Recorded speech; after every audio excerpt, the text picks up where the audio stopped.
Africa Content TV.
Security.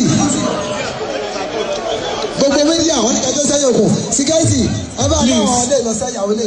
Security, you are not doing your job. Ọlọ́jọ́ ìgbẹ́ náà torí Ọlọ́run. You are not doing your job. Ẹ jọ̀ọ́. Please. All the media, please leave the stage, please.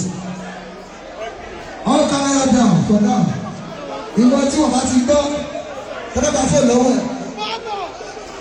Gbogbo ẹ̀yin tẹ́ ìṣèjú lò yẹn wọ́n ní kẹ́ stop for now. Wọ́n bá ti ta kámẹ́rà wọ́n bá fídíò ẹ̀. Ìyá ọyọ ò nà ọyọ́ ló wà. Òwò tó o bá ti gbọ́rọ̀ sí. Wọ́n bá yín sọ́ọ̀sì. Ẹ stop video for now. Ẹ stop video for now. Wọ́n ní kẹ́ lọ jókòó. Ẹ lọ jókòó náà torí Ọlọ́run. Bàbá ẹ wo ẹ ní sùúrù. Ẹ máa ṣe sùúrù fáwọn kan o.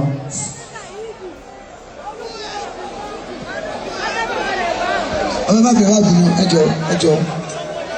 Ẹ jẹ́ ká lọ jókòó náà. Ó sójà.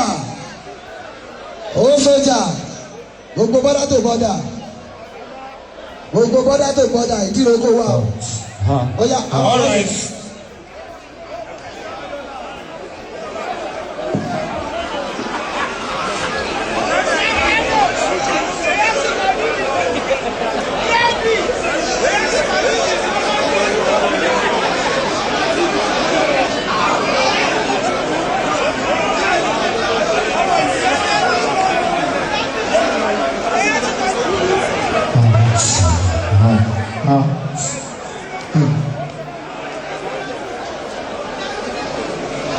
Oye ní ẹgbẹ́ lè wá.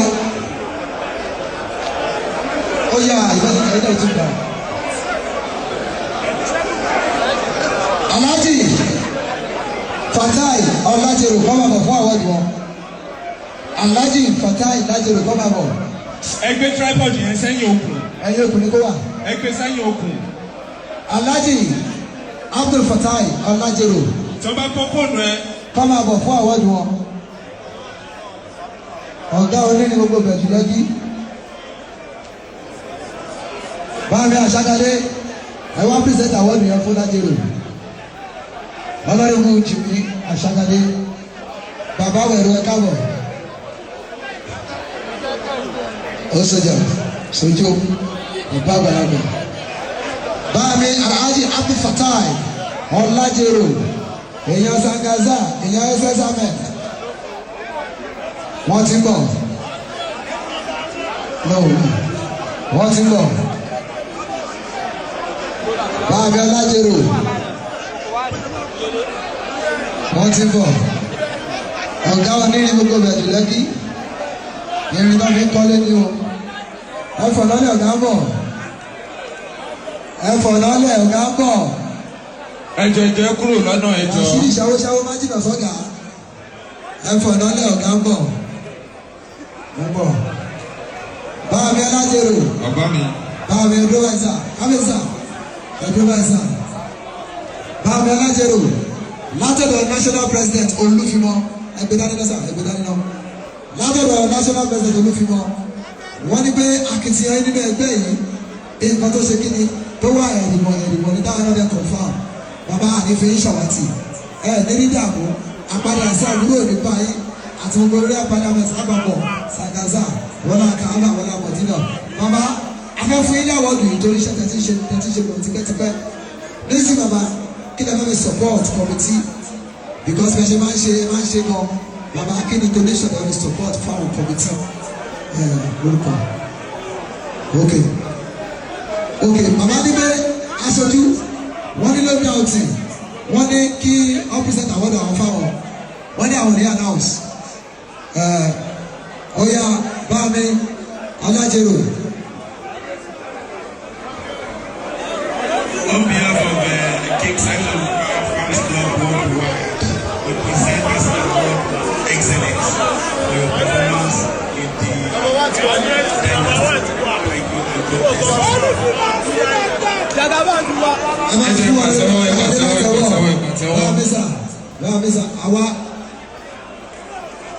yẹlẹ apàṣẹ tẹ́lẹ̀ náà mi ìyá àdúrà tàbí jọ̀ọ́ máa bọ̀ fún àwọn tiwọn náà báà mi lájẹrò sà ẹ bá mi yà wọ́n yà àbálẹ́dá báà mi lájẹrò.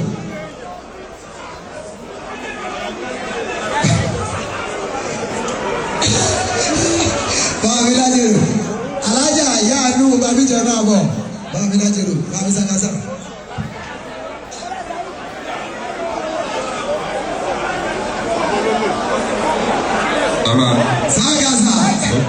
Zagaza jabari show damo ọ̀gẹ́ni mo ọdún akéde ti pẹ́ ọmọ ọlọ́run akéde ti pẹ́ ó pọ̀ àyíwádà ó yá ìyá àánú ẹ máa bọ̀ ìyá àánú ẹ máa bọ̀ ojú máa ń tì mí ìyá àánú ẹ máa bọ̀ ojú máa ń tì mí ìyá àánú ọgbà abíjẹ máa bọ̀. Ẹjẹ bí kàlẹ́ ẹgbẹ́ lè má gba stage ẹgbẹ́ lè bọ́ ẹgbẹ́ lè má sí ọ̀la. Kí máa fi yèyé omi tí mo ṣe máa bọ̀ wọ́n yà á pèsè ìdáwọ́ ìdílé fún wọn ẹni sùn àná. Yèyé omi tí mo ṣe máa bọ̀ wọ́n yà á ìdáwọ́ ìdílé fún wọn ẹni wọn fi ṣe bẹ́ẹ̀ ọ̀tọ̀ọ̀tọ̀ ní gbogbo àpọ̀ yọ̀rọ̀ fún ẹ̀ scholarship. Wọ́n ti mọ̀. Àwọn ìyá àánú, àwọn obìnrin lélẹ̀ yìí, ẹ̀fọ́ lọ́lẹ̀ fún ìyá ẹ máa bọ̀, bí a ṣe lè kó bẹ́ẹ̀ ẹ máa bọ̀. Àwọn ẹ̀yin ẹ máa gbé àwọn ọ̀dọ́ yìí, ẹni sì lè. Ẹgbẹ́ dání ọ.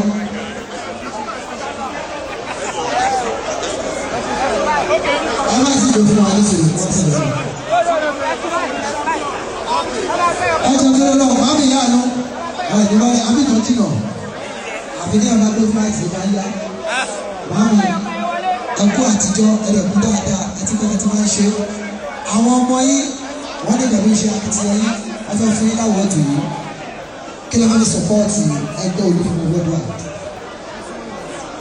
ẹgbẹ́ màámi bí ìjìyàn ẹ máa gbọ́ màámi ẹni sùúrù màámi aṣojú ìyá àánú security ẹ ṣiṣẹ́.